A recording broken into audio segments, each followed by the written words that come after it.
নমস্কাৰ, welcome to জ্ঞান পোহৰ। আশা কৰিছোঁ আপোনালোক সকলো ভালে আছে।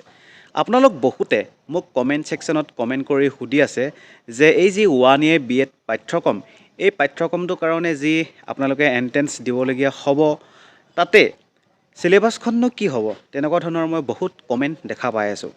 গতিকে মই ভাবিলোঁ এটা ভিডিঅ' লৈ আনোঁ আৰু ইয়াৰ থ্ৰুৱেদি আপোনালোকে গোটেই কথাটো গম পাব। গতিকে আপোনালোকে এই ভিডিঅ'টো মিছ নকৰাকৈ একদম শেষলৈকে চাব। চাওক, 2026 বৰ্ষৰ পৰা B.Ed পাঠ্যক্ৰমটো 1 বছৰীয়া হ'ব বুলি কোৱা হৈছে। যিসকলে 4 বছৰীয়া গ্ৰেজুৱেশ্যন কৰিছে, নতুবা যিসকলে মাষ্টাৰ ডিগ্ৰী কৰিছে। কিন্তু বৰ্তমানলৈকে ইয়াৰ ওপৰত কোনো ধৰণৰ চিলেবাছ ওলোৱা হোৱা নাই। অৰ্থাৎ কোনখিনি টপিকৰ পৰা নতুবা কোনখিনি ছাবজেক্টৰ পৰা এই যি এণ্ট্ৰেঞ্চ কণ্ডাক্ট কৰা হ'ব বুলি ধৰা হৈছে, সেই এণ্ট্ৰেঞ্চত আহিব। কিন্তু এটা কথা হ'ল কি, আমি দেখা পাওঁ যে যিমানখিনি ইউনিভাৰ্চিটিয়ে B.Edৰ এণ্ট্ৰেঞ্চ কণ্ডাক্ট কৰে, তাতে আমাৰ জেনেৰেল ইংলিছ আহে, GK আহে। GK ছেকশ্যনটোত যি Indian polity, Indian history, Assam history, geography, তেনেকুৱা ধৰণৰ কুৱেশ্যন অহা দেখা পোৱা যায়। আৰু কাৰেণ্ট এফেয়াৰ্ছটো থাকেই।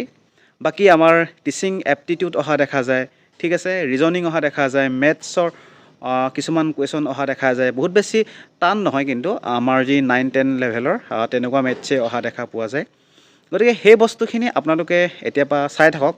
মোৰ ৰিকুৱেষ্ট যে আপোনালোকে চাই থাকক, কিয়নো মানে নটিফিকেশ্যনটো যেতিয়া ওলাব, মাৰ্চ বা এপ্ৰিল মানত ওলাব বুলি আশা কৰা হৈছে। কিয়নো নটিফিকেশ্যনটো ওলোৱাৰ পিছৰ পৰা আপুনি পঢ়িবলৈ যদি বাট চাই থাকে, তেতিয়া একচুৱেলি বহুত বেছি দেৰি হৈ যাব। গতিকে আপোনালোকে যিমান পাৰে পঢ়ি থাকক। এনেও আপোনালোকে বহুতে চাগে যদি 1 বছৰীয়া B.Ed পাঠ্যক্ৰমটো নহয়ও, তথাপিও চাগে আপোনালোকে 2 বছৰীয়া B.Ed পাঠ্যক্ৰমটোৰ কাৰণে হ'লেও হয়তো কিছুমানে এণ্ট্ৰেঞ্চত পঢ়িব। গতিকে আপোনালোকে পঢ়ি থাকক। পঢ়ি থাকিলে আপোনালোকৰ কোনো লোকচান নহয়। কিন্তু এবছৰীয়া B.Ed পাঠ্যক্ৰমটোৰ কাৰণে যি চিলেবাছ, সেই চিলেবাছটো এতিয়ালৈকে ওলোৱা নাই। যদি ওলায়, মই আপোনালোকক নটিফিকেশ্যনটো যেতিয়া ওলায় মই আপোনালোকক জনাই দিম। আপোনালোকে চিন্তা কৰিব নালাগে।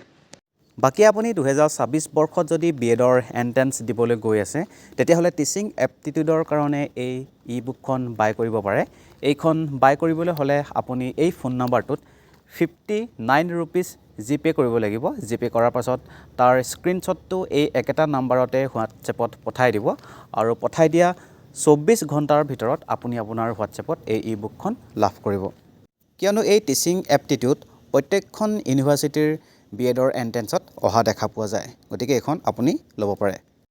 আৰু এই 1 বছৰীয়া B.Ed পাঠ্যক্ৰমটো আমাৰ যিখিনি ইনষ্টিটিউশ্যনত ITEP কৰ্চটো আছে, তাতে আহিব বুলি আশা কৰা হৈছে। কিয়নো আমাৰ যিখন লেটেষ্ট নটিফিকেশ্যন, তাতে সেই কথাটো উল্লেখ হৈ আছে। আৰু বহুতে কিয়নো সুধি থাকে দেই, মই আগতো এটা ভিডিঅ' বনাইছিলোঁ, তাৰপিছতো বহুতে সুধি থাকে। সেইকাৰণে মই আপোনালোকক পুনৰ জনাই দিছোঁ, যিখিনি ইনষ্টিটিউশ্যনত ITEP কৰ্চটো আছে, সেইখিনিত অহাৰ সম্ভাৱনা আছে। কিন্তু তথাপিতো আমাৰ অসমত কোনখিনি কলেজত এইবাৰ একচুৱেলি আপুনি কৰিব পাৰিব, তেনেকুৱা কোনো বিশেষ নটিচ ওলোৱা নাই। যদি ওলায় মই আপোনালোকক জনাই দিম। বাকী আজিলৈ আহিছোঁ, ধন্যবাদ।